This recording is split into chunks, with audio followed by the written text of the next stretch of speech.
Hello दोस्तों, एक बार फिर से स्वागत है आपका जोशी ऑनलाइन क्लासेस में। आज का हमारा टॉपिक है राज्य के नीति निर्देशक तत्व। दोस्तों, इससे पहले हमने संविधान से जुड़े हुए कुछ वीडियो बना लिए हैं। अगर आपने वो वीडियो नहीं देखे हैं तो आप इस वीडियो के डिस्क्रिप्शन बॉक्स में जाके उनके लिंक देख सकते हैं और एक क्रम से आप भारतीय संविधान का अध्ययन कर सकते हैं। तो आज जिस टॉपिक को हम डिस्कस कर रहे हैं वो है राज्य के नीति निर्देशक तत्व। दोस्तों, ये भी परीक्षाओं के दृष्टिकोण से एक महत्वपूर्ण टॉपिक है भारतीय संविधान का, जिससे बहुत सारे एग्जाम्स में ऑब्जेक्टिव टाइप के क्वेश्चन इस टॉपिक से भी पूछे जाते हैं। तो आज मैं इस टॉपिक के दौरान उन सभी प्रश्नों को यहाँ पर कवर करने का प्रयास करूँगा जो छोटे से लेकर बड़े जितने भी हमारे जो एग्ज़ाम होते हैं वहाँ पर पूछे जाते हैं। विशेषकर अगर हम देखें तो रेलवे से लेकर यूपीएससी तक के जो हमारे एग्ज़ाम होते हैं वहाँ पर भी इस टॉपिक से जुड़े हुए बहुत सारे प्रश्नों को पूछा जाता है। तो आइए शुरू करते हैं राज्य के नीति निर्देशक तत्व। सबसे पहले हम ये देखते हैं कि भारतीय संविधान में जो राज्य के नीति निर्देशक तत्व लिए गए हैं उनका वर्णन कहाँ पर किया गया है या कहाँ पर उनके बारे में बताया गया है। तो पहला जो हमारा बेसिक पॉइंट है इससे संबंधित वो ये है कि जो नीति निर्देशक तत्व हैं भारतीय संविधान में इनका जो वर्णन है वो भाग 4 के अंतर्गत किया है। दोस्तों, मैंने आपको इससे पहले के वीडियो में बताया था कि जब भारतीय संविधान लागू हुआ था 26 जनवरी 1950 को, तो उस समय भारतीय संविधान में जो भाग थे उनकी संख्या कितनी थी? 22 थी। ठीक है, तो उन्हीं 22 भागों में से जो भाग नंबर 4 है उसमें राज्य के नीति निर्देशक तत्वों का वर्णन किया गया है। और अगर हम अनुच्छेदों की बात करें तो इस भाग 4 के अंतर्गत अनुच्छेद 36 से लेकर 51 तक इन अनुच्छेदों के अंतर्गत नीति निर्देशक तत्वों का वर्णन किया गया है। तो ये ऐसे पॉइंट हैं जो एक जी के स्टूडेंट होने के नाते आपको याद होने चाहिए, क्योंकि कभी कभी सीधे यहीं से क्वेश्चन पुट अप कर लेता है कि नीति निर्देशक तत्वों का वर्णन किस भाग में किया गया है, तो भाग 4 में किया गया है। और अनुच्छेदों की बात करेगा तो अनुच्छेद 36 से लेकर 51 में इसका वर्णन किया गया है।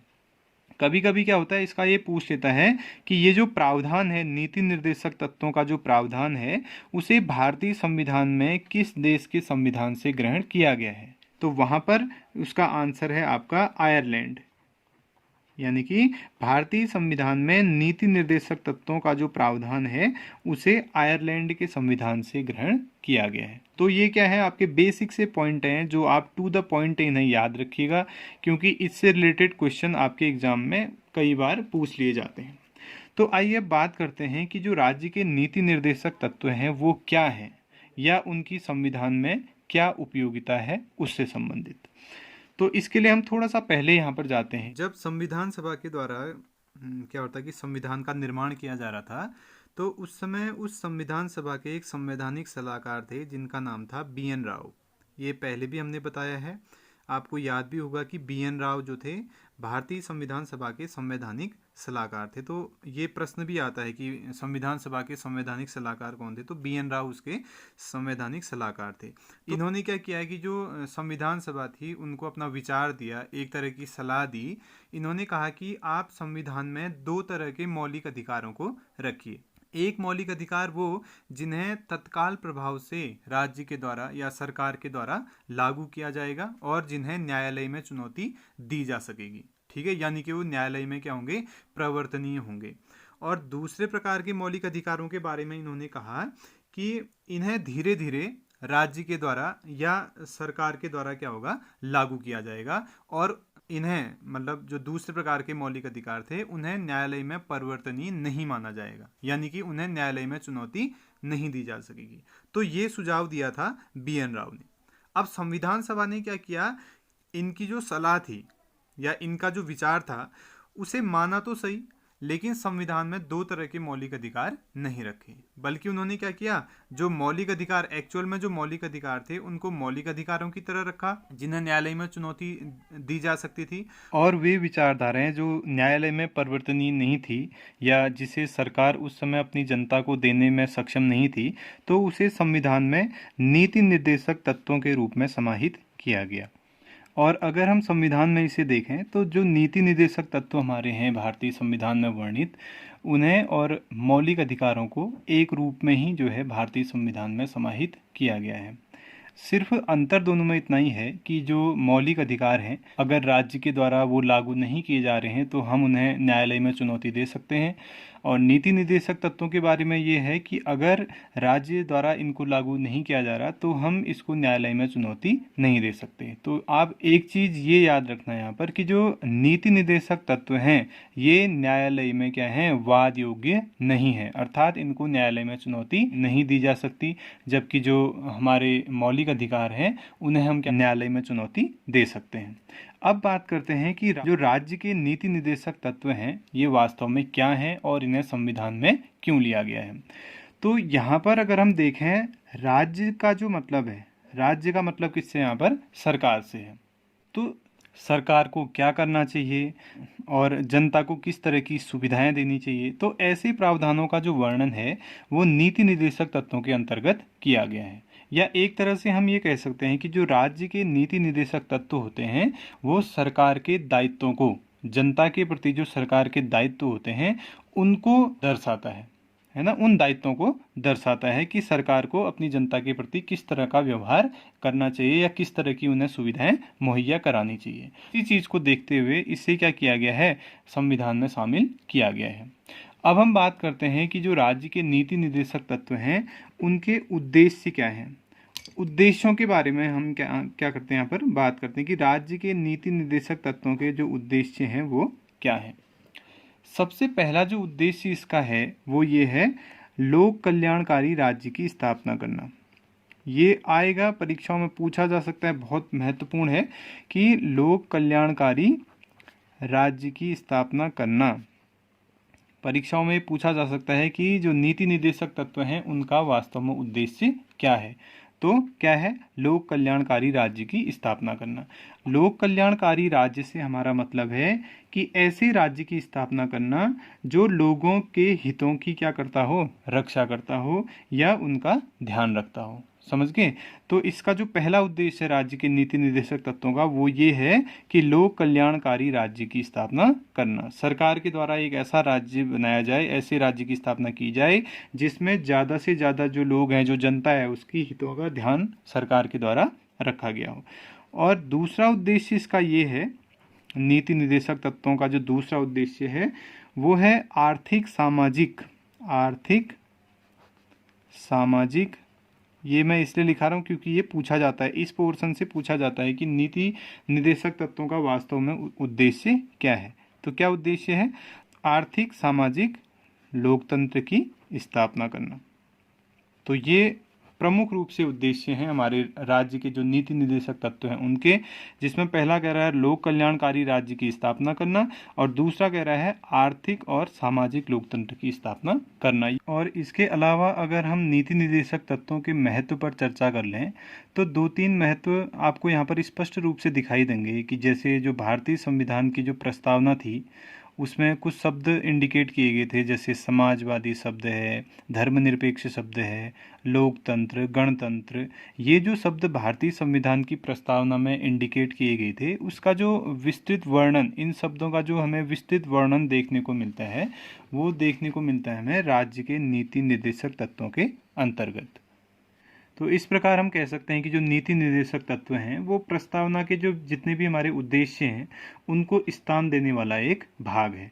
और इसके अलावा यहाँ पर ये सरकार को उसके जो दायित्व हैं और जो उसके उद्देश्य हैं उनके संबंध में मार्गदर्शन भी करता है और जनता को सरकार के कार्यों का मूल्यांकन करने का एक आधार भी ये प्रदान करता है। अब हम बात करते हैं कि इसके अंतर्गत जो जो अनुच्छेद आते हैं उनके बारे में। जैसे कि हमने ऊपर पढ़ा था अभी कि भाग 4 में इसका वर्णन है और अनुच्छेद 36 से लेकर 51 के बीच में इसको वर्णित किया गया है ना। तो ये जो अनुच्छेद हैं इनको क्या किया गया है, संविधान में 3 प्रकार से बांटा गया है। या हम ये कह सकते हैं कि ये जो 36 से लेकर 51 तक के अनुच्छेद हैं वो 3 प्रकार के अनुच्छेद हैं। अब वो 3 इनके कौन कौन से प्रकार हैं उनको देखते हैं। सबसे पहला जो यहाँ पर प्रकार है इसका ये है गांधीवादी। देखिए, वादी का अर्थ होता है विचारधारा, तो यहाँ पर आप समझिए कि ऐसी विचारधारा जो गांधी जी से संबंधित थी उसे क्या बोला गया, गांधीवादी बोला गया। तो ऐसी विचारधाराओं के प्रावधान भी 36 से 51 जो हमारे नीति निर्देशक तत्व हैं उनमें उनको समाहित किया गया है। दूसरी जो हमारी विचारधारा थी वो थी समाजवादी। समाजवादी से हमारा तात्पर्य है ऐसी विचारधारा जो समाज से संबंधित है, उससे संबंधित प्रावधानों को भी इसके अंतर्गत जगह दी गई है। और तीसरी जो हमारी विचारधारा है वो है उदारवादी विचारधारा। ठीक है, उदार विचारों से संबंधित जो विचारधारा है उससे संबंधित प्रावधान भी इस नीति निर्देशक तत्व के जो हमारे प्रमुख अनुच्छेद हैं 36 से 51 तक उन विचारधाराओं को शामिल किया गया है। तो अब यहाँ पर क्या है, देखिए जो अभी तक जो हमने पढ़ा वो हमारा लेक्चर सेक्शन था। अब हम बात करते हैं कि जो हमारे 36 से लेकर 51 तक के अनुच्छेद हैं उनमें किस अनुच्छेद के अंतर्गत कौन सा प्रावधान रखा गया है और वो एग्जाम के दृष्टिकोण से कितना महत्वपूर्ण है। तो अब बात करते हैं हम अपने प्रमुख अनुच्छेदों की। यहाँ पर हमने 2 कॉलम बनाए हैं जिसमें हमारा पहला अनुच्छेद का है और दूसरा है उस अनुच्छेद के अंतर्गत जो जो प्रावधान रखे गए हैं उनसे संबंधित। तो जैसा कि इसकी शुरुआत है हमारे नीति निर्देशक तत्वों की, वो अनुच्छेद 36 से शुरू होते हैं। अनुच्छेद 36 में राज्य को परिभाषित किया गया है। सिंपल इसमें है राज्य की परिभाषा। मीन्स जैसा कि अगर हम इस टॉपिक को देखें तो वो क्या है, राज्य के नीति निर्देशक तत्व। तो उसमें राज्य क्या है, उस राज्य की जो परिभाषा है उसको अनुच्छेद 36 के तहत वर्णित किया गया है। ठीक हो गया, ये बहुत सरल है याद करने के लिए। जो अनुच्छेद 36 है वो किसे दर्शाता है, वो राज्य की परिभाषा को बताता है। अगला अनुच्छेद हमारा अनुच्छेद 37। अनुच्छेद 37 बताता है कि जो राज्य के नीति निर्देशक तत्व हैं वो न्यायालय में परिवर्तनीय नहीं है। ये हमने पहले भी लेक्चर में देखा था जिसमें बताया गया था कि जो नीति निर्देशक तत्व हैं उनको जनता के द्वारा न्यायालय में चुनौती नहीं दी जा सकती। तो इसका जो वर्णन किया गया है सीधा सीधा वो अनुच्छेद 37 के अंतर्गत किया गया है। तो इन दोनों को आप साथ में याद कर सकते हैं। 36 कहता है कि राज्य की परिभाषा और 37 कहता है कि वो न्यायालय में परिवर्तनीय नहीं है। कई बार प्रश्न में इस अनुच्छेद के तहत पूछ लेता है कि नीति निर्देशक तत्वों को किस अनुच्छेद के तहत न्यायालय में परिवर्तनीय नहीं माना गया है। ठीक है, तो अनुच्छेद 37 के तहत न्यायालय में परिवर्तनीय नहीं माना गया है, तो आप इसे याद रखेंगे। इसके बाद है अनुच्छेद 38। अब अनुच्छेद 38 क्या कहता है? अनुच्छेद 38 में बताया गया है कि सामाजिक, आर्थिक, राजनीतिक न्याय की स्थापना के बारे में। तो यहाँ पर राज्य को ये दायित्व दिया गया है कि वो क्या करे, सामाजिक, आर्थिक और राजनीतिक न्याय की स्थापना करे। अगर हम देखें जो संविधान की प्रस्तावना है वहाँ पर भी ये बात कही गई है सामाजिक, आर्थिक, राजनीतिक न्याय के बारे में, और उसी को विस्तृत रूप से नीति निर्देशक तत्वों के अंतर्गत अनुच्छेद 38 में वर्णित किया गया है कि राज्य के द्वारा सामाजिक, आर्थिक, राजनीतिक न्याय की स्थापना की जाएगी। अब दोस्तों आप 2 चीज़ यहाँ पर याद रखने की कोशिश करना कि जब यहाँ पर न्याय की बात की जाएगी तो न्याय के जो आधार हैं वो है सामाजिक, आर्थिक और राजनीतिक न्याय के बारे में। और इससे पहले हमने पढ़ा था कि लोकतंत्र, अगर लोकतंत्र के बारे में ये पूछेगा, लोकतंत्र की स्थापना के बारे में, तो हमने इससे पहले इसके उद्देश्यों में पढ़ा था कि नीति निर्देशक तत्वों का जो उद्देश्य है वो क्या है, एक आर्थिक के साथ साथ सामाजिक, आर्थिक और सामाजिक लोकतंत्र की स्थापना करता। तो ये आधार हैं इसके अलग अलग।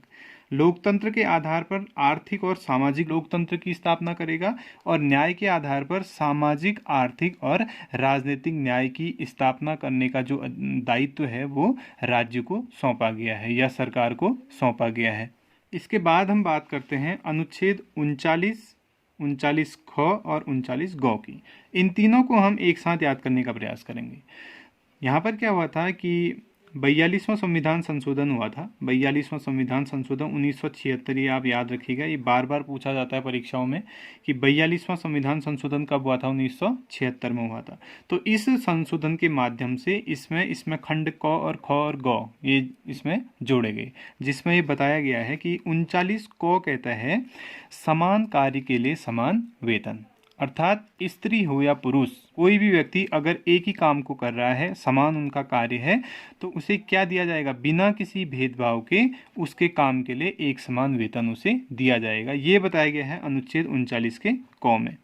इसी तरह से जो 39 ख है, 39 ख कहता है सार्वजनिक हित का सर्वोत्तम साधन। मीन्स यहाँ पर राज्य सरकार को ये दायित्व दिया गया है कि जो सार्वजनिक धन है उसका इस तरह से प्रबंध करे कि सार्वजनिक हित का वो सर्वोत्तम साधन बन सके।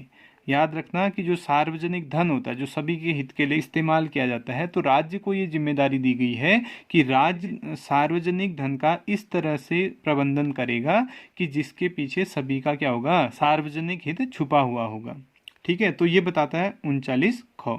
और इसी तरह से कहता है 39 ग, धन का समान वितरण। इसमें बताया गया है कि जो राज्य है वो क्या करेगा, बिना किसी भेदभाव के धन का क्या करेगा, समान वितरण करेगा। हर सेक्टर में हम कह सकते हैं कि समान वितरण धन का किया जाएगा। तो ये जो तीनों खंड हैं क, ख और ग, ये 42वां जो संविधान संशोधन हुआ था 1976 में, वहाँ पर इसे भारतीय संविधान में जोड़ा गया था। और इन तीनों को याद करना आपका बहुत आसान है, जिसमें बताया 39 का क कहता है समान कार्य के लिए समान वेतन, ख कहता है 39 का ख कहता है सार्वजनिक हित का सर्वोत्तम साधन करने का दायित्व राज्य सरकार का होगा, और 39 ग कहता है कि राज्य क्या करेगा, धन का समान रूप से वितरण करेगा। आगे बढ़ते हैं। आगे हमारा अनुच्छेद है अनुच्छेद 40। सबसे महत्वपूर्ण है, परीक्षाओं के लिहाज से बहुत महत्वपूर्ण अनुच्छेद है अनुच्छेद 40, जिसमें कह रखा है पंचायतों के संगठन के बारे में। हम जानते हैं कि भारतीय संविधान में जब 73वां संविधान संशोधन हुआ था 1993 में, वहाँ से पंचायत राज व्यवस्था को भारतीय संविधान में जोड़ा गया। तो यहाँ पर क्या है आपका पंचायत, हम ये जानते हैं कि जो ग्राम स्तर पर जो प्रशासन की सबसे छोटी इकाई होती है वो क्या होती है, पंचायत होती है।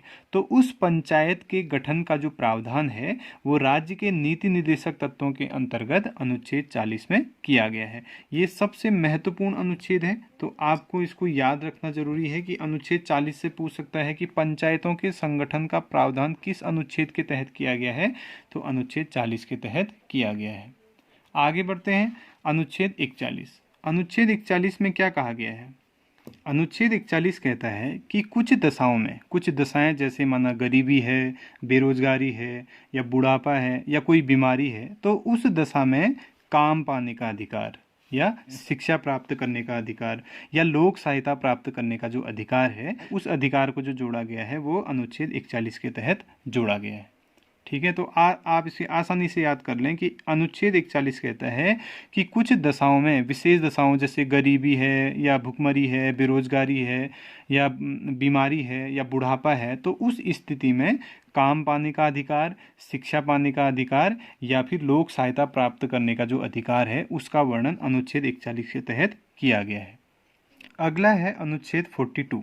42 कहता है कार्य न्याय संगत एवं मानवीय दशा। अब देखिए 41 और 42 को आपने साथ में याद करना है। 41 में क्या कहा कि कुछ दशाओं में काम, और 42 क्या कह रहा है, कार्य न्याय संगत। अब माना आपको कार्य मिल गया और काम करने आप किसी जगह पे चले गए, तो वहाँ पर जो व्यवस्था है, जिस जगह पे आप कार्य करने के लिए गए हैं, ठीक है, तो वहाँ पर वो व्यवस्था ऐसी होनी चाहिए कि जिसकी वजह से आप अपना जो कार्य है वो न्याय संगत तरीके से कर सकें। और स्थान की जो दशा है वो क्या होनी चाहिए, मानवीय होनी चाहिए, ताकि जो इंसान वहाँ पर काम करने के लिए गया है, जो व्यक्ति वहाँ पर काम करने के लिए गया है, वो मानवीय दशा में अपने कर्तव्यों का पालन भांति कर सके।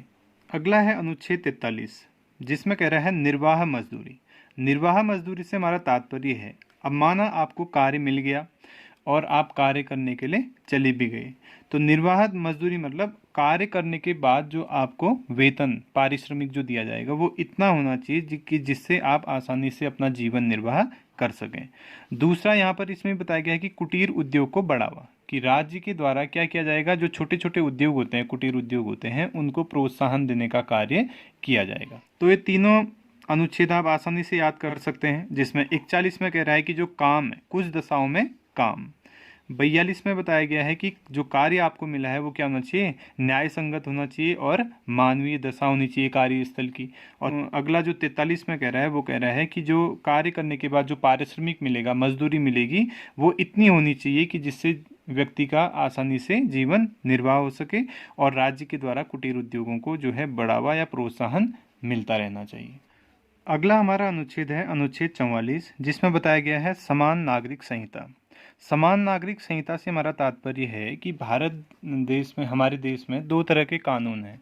एक नागरिक कानून है या जिसको वैयक्तिक कानून के नाम से जाना जाता है, और दूसरा है सामाजिक कानून। जैसे सामाजिक कानून के अंतर्गत जैसे चोरी है, डकैती है, या किसी ने किसी का खून कर दिया है, तो उस कानून में धर्म के आधार पर या जाति के आधार पर कोई भी भेदभाव नहीं किया जाता। लेकिन अगर हम नागरिक कानून की बात करें तो यहाँ पर अलग अलग जो व्यक्ति हैं जिनके अलग अलग धर्म है, वहाँ पर अगर हम देखें तो विवाह से संबंधित, तलाक से संबंधित, या किसी को गोद लेने से संबंधित, या फिर अपनी संपत्ति का दान करने से संबंधित जो नियम है व्यक्तियों के या नागरिकों के, वो सब क्या हैं, अलग अलग हैं। तो यहाँ पर ये प्रयास करने के का सरकार को दायित्व दिया गया है कि वो क्या करे, इसको भी एक रूप में लाने का प्रयास करे। तो इसका जो वर्णन किया गया है वो क्या है, वो राज्य के नीति निर्देशक तत्वों के अंतर्गत अनुच्छेद 44 में किया गया है, जो बताता है समान नागरिक संहिता के बारे में। यानी कि नागरिक जो कानून है वो भी क्या हो जाएं, समान हो जाएं। लेकिन हमारे देश में अभी तक ये समान नहीं है। अब हमने पहले ही पढ़ा है कि यहाँ पर जो नीति निर्देशक तत्व हैं उनको हम न्यायालय में जो है चुनौती नहीं दे सकते, तो इसीलिए यहाँ पर व्यक्तिगत प्रयासों से ये जो समान नागरिक संहिता है उसको लाया नहीं जा सकता। ये केवल सरकार के ही हाथों में है कि वो इसके लिए प्रयास करें। ठीक है, तो खैर जो हमारा अनुच्छेद 44 है राज्य के नीति निर्देशक तत्वों के अंतर्गत, वो बताता है समान नागरिक संहिता के बारे में। इसके बाद जो हमारा अगला अनुच्छेद है वो है अनुच्छेद 45, जिसमें बताया गया है कि जो 6 वर्ष से 14 वर्ष तक के जो बच्चे हैं छोटे, उनको राज्य के द्वारा या सरकार के द्वारा क्या होगा, अनिवार्य रूप से शिक्षा दिया जाएगा। इससे पहले जब हमने मौलिक अधिकार पढ़े थे वहाँ पर भी हमने अनुच्छेद 21A के तहत ये पढ़ा था कि जो छोटे बच्चे हैं 6 वर्ष से 14 वर्ष तक के जो बच्चे हैं उन्हें राज्य के द्वारा क्या होगा, निःशुल्क शिक्षा और अनिवार्य रूप से शिक्षा दी जाएगी। तो यहाँ पर क्या हुआ था कि एक संशोधन हुआ था जिसको बोला जाता है 86वां संविधान संशोधन, जो हमारा 2002 में हुआ था। तो इस चीज़ को यहाँ से उठाकर अनुच्छेद 45 की जो चीज़ है, ये प्रावधान को यहाँ से उठाकर 21A के तहत जोड़कर भी मौलिक अधिकार के रूप में परिवर्तित किया गया था। मौलिक अधिकार में परिवर्तित करने का मतलब ये हुआ कि अब इसे न्यायालय में चुनौती दी जा सकती है। इसके बाद अनुच्छेद 46 में बताया गया है कि जो अनुसूचित जातियां हैं और जो अनुसूचित जनजातियां हैं, या इसके अलावा जो भी दुर्बल वर्ग के जो लोग हैं, उन वर्गों के लिए राज्य के द्वारा उनकी शिक्षा की व्यवस्था और आर्थिक हित संबंधित जो भी कार्य होंगे वो सरकार के द्वारा किए जाएंगे। तो इसका जो वर्णन किया गया है वो अनुच्छेद 46 के तहत किया गया है। अगला है अनुच्छेद 47, जो बताता है कि राज्य का ये कर्तव्य होगा वो किसी भी व्यक्ति के जीवन स्तर को ऊंचा उठाने का प्रयास करेगा। उनके लिए स्वास्थ्य सुविधाएं, शिक्षा की व्यवस्था करने का प्रयास राज्य अपना कर्तव्य समझकर करेगा। तो ये बताया गया है अनुच्छेद 47 में। इसके बाद जो हमारा अनुच्छेद है 48, इसमें बताया गया है कि जो राज्य सरकार है या जो राज्य है वो क्या करेगा, कृषि को प्रोत्साहन, साथ में पशुपालन को प्रोत्साहन, और जितने भी जो दुधारू पशु होते हैं उनको उनका संवर्धन करने के लिए राज्य के द्वारा क्या किए जाएंगे, प्रयास किए जाएंगे। इसके बारे में जो जानकारी दी गई है वो अनुच्छेद 48 के अंतर्गत दी गई है। इसके बाद इसी अनुच्छेद में एक क खंड जोड़ा गया था। 42वां संविधान संशोधन जब हुआ था 1976 में, तो वहाँ पर ये कहा गया कि जो राज्य है वो क्या करेगा, पर्यावरण का संरक्षण भी करेगा, जिसके अंतर्गत समय समय पर वृक्षारोपण का जो कार्यक्रम है उसको करना, और पर्यावरण साफ सुथरा बनाने के लिए जो जो प्रयास हो सकते हैं वो सारे के सारे सरकार के द्वारा किए जाएंगे। तो इस संबंध के जो प्रावधान है वो 48 क के अंतर्गत भारतीय संविधान में वर्णित किए गए हैं। इसके बाद अगला हमारा अनुच्छेद है अनुच्छेद 49 में ये कहा गया है कि जो राज्य है वो राष्ट्रीय महत्व के जितने भी हमारे स्मारक हैं या स्थान हैं या जो भी वस्तुएं हैं उनका संरक्षण करने का जो दायित्व होगा वो भी राज्य सरकार के पास होगा या सरकार के पास होगा। उसके बाद है अनुच्छेद 50। अनुच्छेद 50 में बताया गया है कार्यपालिका एवं न्यायपालिका का पृथक्करण। ये सबसे महत्वपूर्ण अनुच्छेद है और परीक्षाओं की दृष्टिकोण से ये महत्वपूर्ण भी है। इसमें पूछा जाता है कि कार्यपालिका का न्यायपालिका से पृथक्करण किस अनुच्छेद के तहत किया गया है, तो अनुच्छेद 50 के तहत किया गया है। इसमें क्या है कि न्यायपालिका को कार्यपालिका से मुक्त किया गया है, स्वतंत्र बनाया गया है, ताकि बिना किसी दबाव के न्यायपालिका निष्पक्ष और स्वतंत्र रूप से न्याय कर सके। और अंत में जो हमारा अनुच्छेद है वो है अनुच्छेद 51। इसमें बताया गया है कि जो अंतर्राष्ट्रीय शांति है और सुरक्षा है उसे बढ़ाने की जिम्मेदारी, उसे बनाए रखने की जो जिम्मेदारी है वो भी किसकी होगी? राज्य की होगी। तो इस तरह से हमें देखने को मिलते हैं कि जो अनुच्छेद 36 से लेकर हमारे 51 तक के अलग अलग अनुच्छेद हैं, उनमें विभिन्न प्रकार के क्या है हमारे प्रावधान हैं। ठीक है, जो राज्य का जो कर्तव्य है या राज्य का जनता के प्रति जो दायित्व है उसको दर्शाते हैं। सिर्फ आलोचना स्वरूप हम यहाँ पर ये कह सकते हैं कि इन सारे के सारे प्रावधानों से के संबंध में, इनको लागू कराने के संबंध में हम सरकार पर दबाव नहीं डाल सकते, क्योंकि ये जो प्रावधान है ये वाद योग्य नहीं है, इन्हें न्यायालय में चुनौती भी नहीं दी जा सकती है। तो इसी कारण क्या हुआ था कि जो एक राजनीतिज्ञ थे जिनका नाम था उनका नाम था केटी शाह। केटी शाह ने बोला कि जो राज्य के जो नीति निर्देशक तत्व हैं वो क्या है, एक ऐसे चेक के समान है जिसे बैंक अपनी सुविधा के अनुसार अदा करेगा। वही बात हम नीति निर्देशक तत्वों के संदर्भ में ये पढ़ सकते हैं कि इन अनुच्छेदों में वर्णित जितनी भी प्रावधान यहाँ पर दे रखे हैं, ये ऐसे प्रावधान हैं जिन्हें राज्य क्या करेगा, अपने हिसाब से या अपने मनमानी तरीके से ये लागू करेगा। इसके लिए वो बाध्य नहीं है। कोई भी व्यक्ति राज्य सरकार पर या राज्य पर दबाव नहीं बना सकता कि वो इन प्रावधानों को जरूरी रूप से लागू करे, क्योंकि ये जो प्रावधान है वो न्यायालय में चुनौती देने योग्य नहीं है या वाद योग्य नहीं है। तो ये हमारा नीति निर्देशक तत्व का एक छोटा सा टॉपिक था। आशा ये पसंद आया होगा आपको। जल्दी ही मिलते हैं एक नए टॉपिक के साथ। धन्यवाद।